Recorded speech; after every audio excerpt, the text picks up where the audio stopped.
love these things. They're so beautiful. I'd love to be in a helicopter and drop 1,000 of these on a park sometime. Inside every child is an artist. Sometimes I want to capture that, you know, what that makes me remember, you know, like that discovery. It's just that sense of peace and kind of magic when you find something, you know, like a little treasure. Inside every artist is a child. And ever since she watched maple seeds spin and dance in the air, Memphis artist Yvonne Bobo has been drawn to create public works that leave the viewer with the same peace and magic that nature has given her.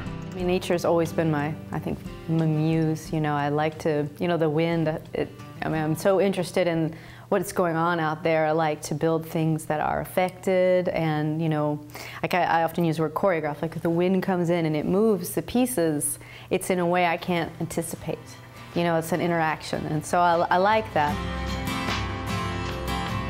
And that's the exciting part Yvonne brings to her artistic medium of metal.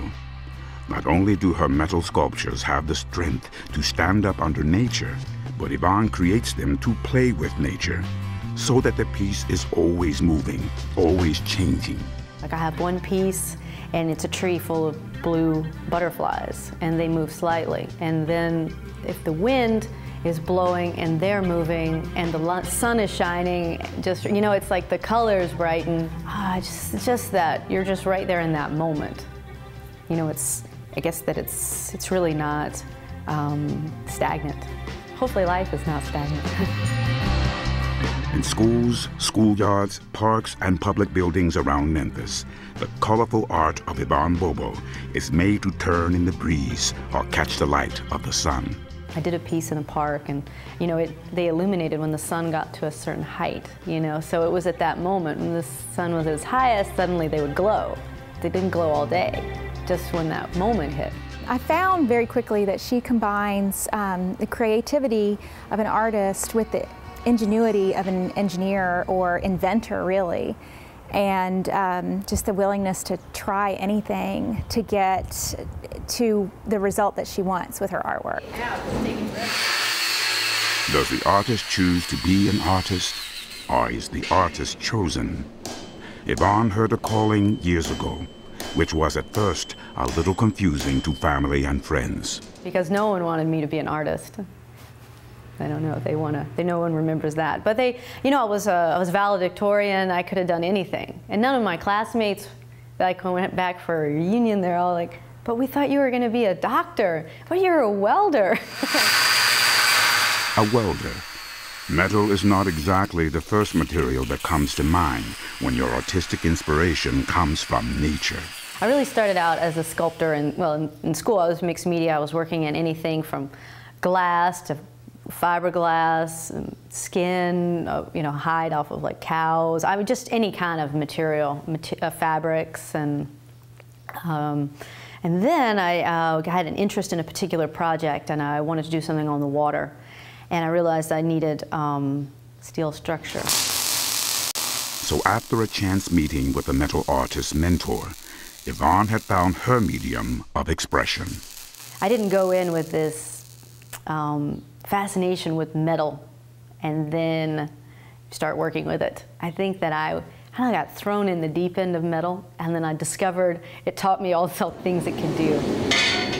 You know, there are things that I love about metal. You know, it has its strength, you know, it's pliable, and then you can make it soft, and then it gets hard again, you know, like when you heat it and move it. The permanence of metal is why everyone wants it.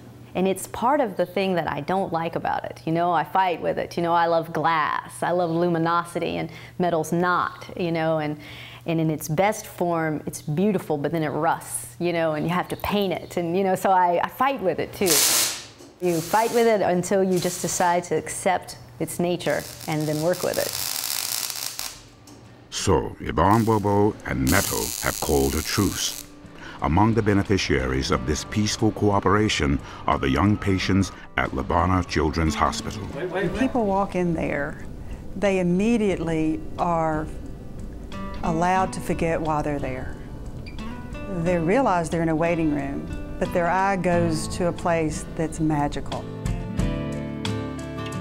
There was sort of a reputation that Yvonne had that she was going to give you a lot more than you would have ever commissioned her to do or have ever expected. It's not by accident that most of Yvonne's work is seen around hospitals, parks, and community centers. If you know public art in Memphis, you know Yvonne Bobo.